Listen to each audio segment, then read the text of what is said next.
¿Cuál sería el mejor escenario que podríamos esperar de esta propuesta de las pensiones, César? Si planteáramos escenarios, ¿cuál sería el Bueno, mejor escenario? el mejor, el mejor escenario, me preguntas. Sí, Correcto, correcto. correcto. Bueno, el mejor escenario sería que el Estado presente una reforma que implique la eliminación de las AFP y la creación de un sistema público de pensiones administrado por el Estado. Ya existe el Instituto Salvadoreño de Pensiones, que se creó con la ley anterior y que integró incluso al INPE, que quebró porque ya no tenía cotizante. Podría ser ese instituto o podría ser otra institucionalidad, que se administren los fondos sin lucro.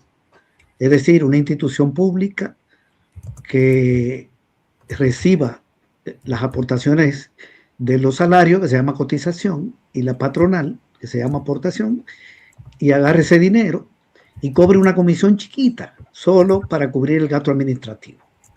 Las AFP el año pasado recibieron 108 millones de comisión, de ahí sacaron una ganancia de 39 millones y le pagaron impuesto al gobierno como por 16 o 17 millones. ¿De qué estamos hablando? Como de alrededor de 55 millones de dólares, que si lo administra un ente público, no tiene que ir a la ganancia de ese ente público, solo tiene que sacar el gasto de funcionamiento, salario, etcétera, ni tiene que pagar el impuesto al gobierno. Entonces ese fondo crecería muchísimo. Está estimado una comisión de 0.2%. Lo voy a decir de la siguiente manera. O sea que de cada 100 dólares que caigan en los fondos de pensiones, que el Estado agarre 2 dólares. Con eso funciona y deja 98. Estamos hablando de millones. Para que tengan una idea, el año pasado fueron 1.400 millones de cotización. 1.400. Porque cotizan más de 800.000 personas. No tenemos el dato muy claro, porque el Seguro Social no tiene datos de empleo actualizados. Pero yo calculo que están cotizando más o menos 900.000 personas. Puede ser un poco más, o a lo mejor un poco menos, pero por ahí. Entonces, un ente público administra sin ganancia y quedan fondos. Segundo, hay que mejorar las pensiones. El sistema de pensiones tiene 3 problemas. Uno es la baja cobertura, el otro es las pensiones bajas y el tercero es el financiero. Entonces, para enfrentar el de la cobertura, ¿cómo se enfrenta este problema? Esto es difícil, porque esto tiene que ver con que la mayoría de la gente en el país trabaja en empresas que no están registradas, en micro, pequeñas empresas, ahí no se descuenta nada. O vendiendo por cuenta propia, lo que le llaman sector informal, que no es un buen nombre, pero digamos así se le llama. Y están cotizando 27 personas de cada 100 que deben cotizar de la población económicamente activa. Y de esas 27 solo se van a jubilar 16, porque hay otra cantidad que no va a llegar a los dos que requisitos, que es 60 años o 55 en el caso de las mujeres, 60 los hombres y 25 cotizados. O sea, ya se sabe, este es un problema humano, porque la pensión debe ser un derecho humano y está incluida de la pensión el 84% de la población económicamente activa. Entonces hay que incorporar más gente. ¿Cómo resolver eso? Eso no se resuelve solo con un sistema de pensión, se resuelve con un cambio en la estructura económica. Se necesita una economía que genere más empleo formal, mejorar los salarios en el sistema, pero sobre todo generar más empleo formal y que el Estado ayude a la gente que trabaja en el sector informal. Hay propuestas, aquí hay propuestas. Quiero decir esto, aquí hay propuestas que tienen 20 años de organizaciones sindicales y de ONGs. Yo las conozco, incluso he participado en algunas de ellas, y de centros de investigación. ¿Cómo se puede incorporar al sector informal? Bueno, se puede tomar la siguiente decisión. Como una persona que trabaja en ese sector tiene que poner sobre su ingreso y la aportación patronal, no tiene estímulo. O sea, si una persona trabaja tiene una pupusería, tiene que poner de su ingreso y tiene que poner también la aportación patronal. Y si trabaja por cuenta propia, tiene que poner de su ingreso y la aportación patronal, pero no es patrón. Entonces no hay estímulo para ese sector, no va a incorporarse. Entonces, ¿quién puede poner la aportación patronal? Y decirle a una persona que trabaja en ese sector, solo ponga de su ingreso. Tiene que poner el Estado. Eso existe en otros países, pero ya toco un tema de finanzas públicas. Se puede poner una parte. Por ejemplo, alguien que trabaja en el sector informal que ponga de su ingreso un 7%, hoy es 7,25, o ponga un 6, y que el Estado ponga una aportación de 6. Hay cálculos de cuánto eso implica.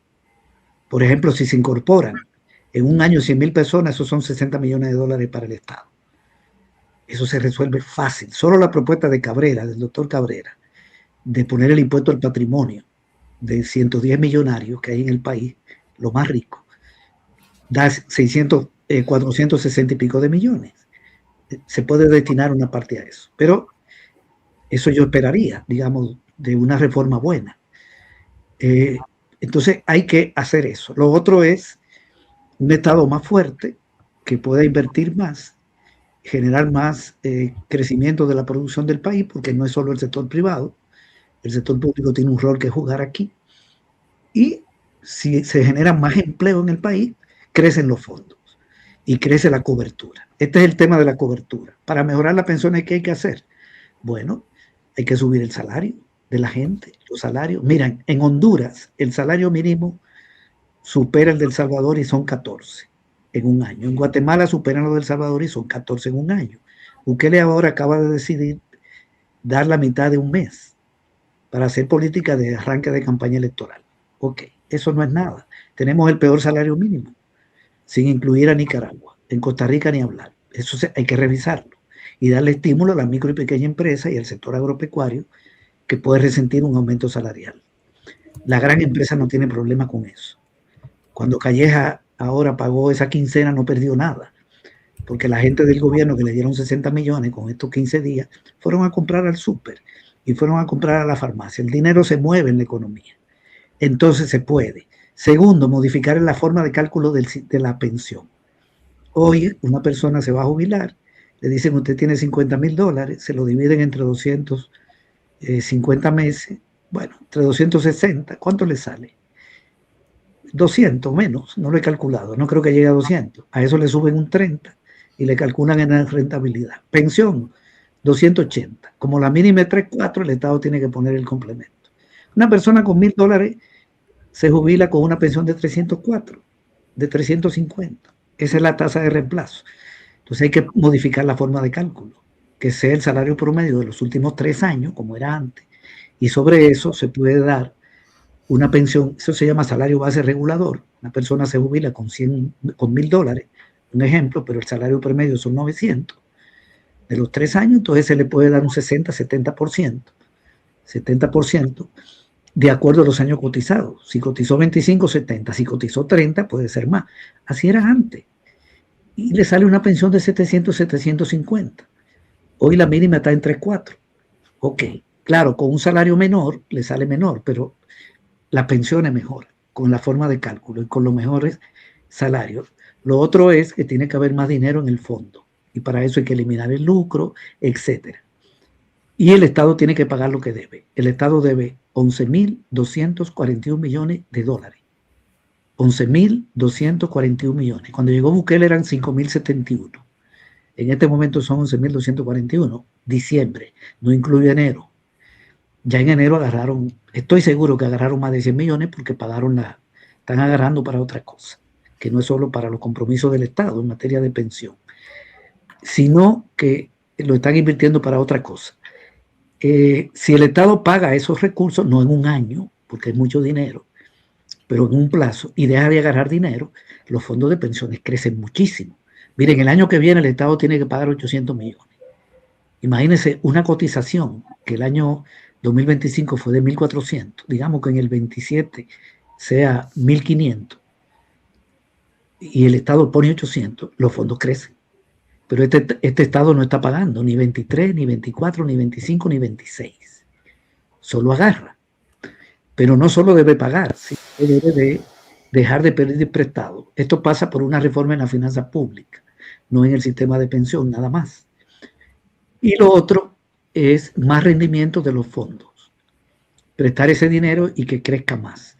Todo eso se puede porque hay varios mecanismos de fondos de más riesgo, de menos riesgo. Se puede incluso utilizar esos recursos para prestarle a las MIPYMES, formales, para prestarle a cooperativas, para redistribuir el ingreso en el país. Los fondos de pensión hay que invertirlo, porque si usted pone ahí $100 en un mes y ese dinero no se presta, entonces no crece con los intereses. Hay que prestarlo, hay que invertirlo en obras de desarrollo. Se puede utilizar para levantar la agricultura, se puede utilizar para redistribuir el ingreso. Aquí de cada $100 que presta la banca, $1 va al sector agropecuario. Y a la MIPYME van como 5. A la micro y mediana. La pequeña capta como un 15. Digamos, entre las tres captan como un 20. Y al sector privado más de un 7. Entonces hay que apoyar más a los sectores que generan más empleo. Más del 90%, del 70% del empleo lo genera la MIPYME en el país. Pero los fondos de pensión se utilizan para prestarle a los grandes empresarios y al Estado. La mayoría está en el Estado, más del 70%, que no está pagando. Bien, entonces es un cambio drástico que incluye el sistema económico también para mejorar la pensión y para darle sostenibilidad al sistema financiero. Con esto voy a cerrar. El problema de la sostenibilidad al fondo de pensión, pasa primero porque haya más cotización y eso significa más empleo. Segundo, un sistema público, ya lo toqué en el tema de la mejoría de las pensiones, tiene que ver con el tema financiero, porque si elimina el lucro todos los años, aumenta ese fondo de manera considerable, ya no hay ganancia. No estoy diciendo que la institución pública lo administre con pérdida, no. Estoy hablando de que saque una comisión para su funcionamiento y el resto quede en el fondo, que ojalá que sea solidario, no de cuenta individual, pero incluso en cuenta individual crecería. Y lo otro es que el Estado pague lo que debe. ¿Cuánto debe el Estado? Ya di el dato. Pero hay un problema aquí que hay que tomar en cuenta, porque hay que analizar esto con mucha seriedad. El Estado no solo tiene que pagar 800 millones a partir del año que viene, y todos los años va a seguir pagando, porque es una deuda de 30 años. Digamos, si cumple, comienza a pagar 800, cada vez menos si ya no agarra, porque va amortizando. Pero es una cantidad de dinero grande. Para un presupuesto de 10.000 millones, 800 millones para pagar, estamos hablando del 8%. Ok, entonces, además de eso, el Estado tiene 3 problemas. Que estos problemas vienen de quienes levantaron la mano en 1996 para aprobar el surgimiento de las AFP y de quienes levantaron la mano en el 2001 para hacer otras cosas. Ya la voy a explicar. Cuando surgen las AFP, obligan a la gente a pasar al sistema privado, a la gente de menos de 36 años, y le dan opción a las personas que van de 36 a 50, mujeres, y 55 hombres. La mayoría se pasó a las AFP. Pero resulta que en el sistema público había 90.000 pensionados y le está quitando los cotizantes. Lo está pasando para el sistema privado. ¿Cómo paga pensión el INPE? ¿Y cómo paga pensión el IS, la Unidad de Pensiones del Seguro Social?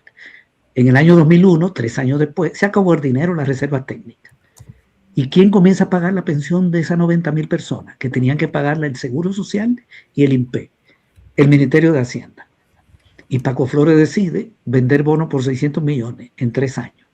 Y el otro vende bonos por 611.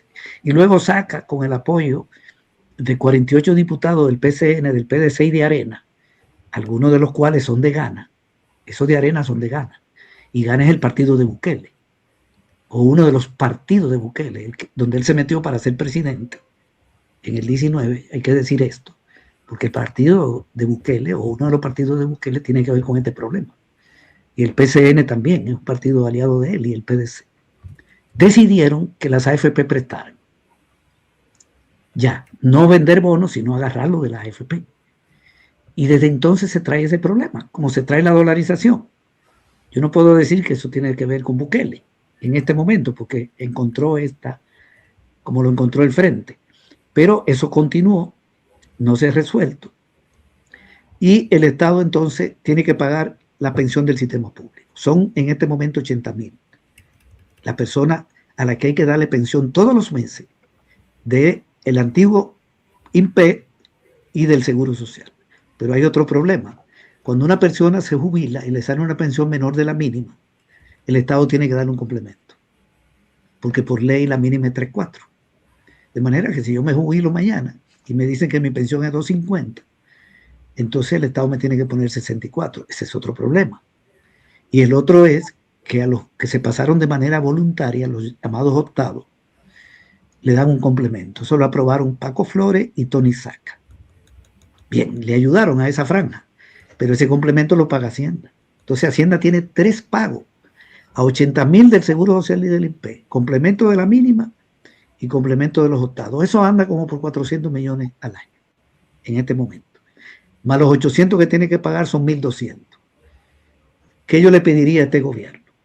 Que apruebe una ley que primero prohíba que el Estado pida prestado a las AFP, que elimine las AFP y cree el sistema público y los otros elementos que ya señalé, y que haga una reforma fiscal para que el Estado consiga dinero para pagar los compromisos que tiene y pagarle a las AFP, no a los fondos que hoy administran las AFP y que deberían ser administrados por un ente público. En otras palabras, que pague lo que debe, que deje de pedir prestado y que consiga dinero para pagar los 3 compromisos que tiene de pensión. Eso significa una reforma fiscal progresiva o puede ser regresiva. Si el gobierno decide subirle 5 puntos al IVA, lo resuelve. Lo que yo estoy diciendo. Consiguen más de 1.000 millones, 1.200. Yo no le sugeriría eso, porque se va a poner todo caro, incluyendo la maquinaria, la materia prima de las empresas.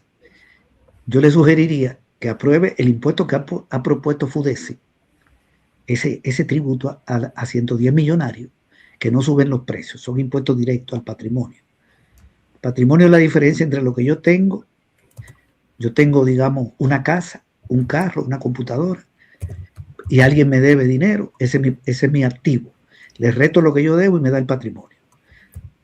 ¿Qué es lo que ha propuesto FUDESI? Que quienes tienen un patrimonio de más de $1 millón, imagínense, gente de dinero, que le cobren un impuesto de 5%, si llega hasta 5. Si es de 5 a 30, 10%, y si es de más de 30, 15%.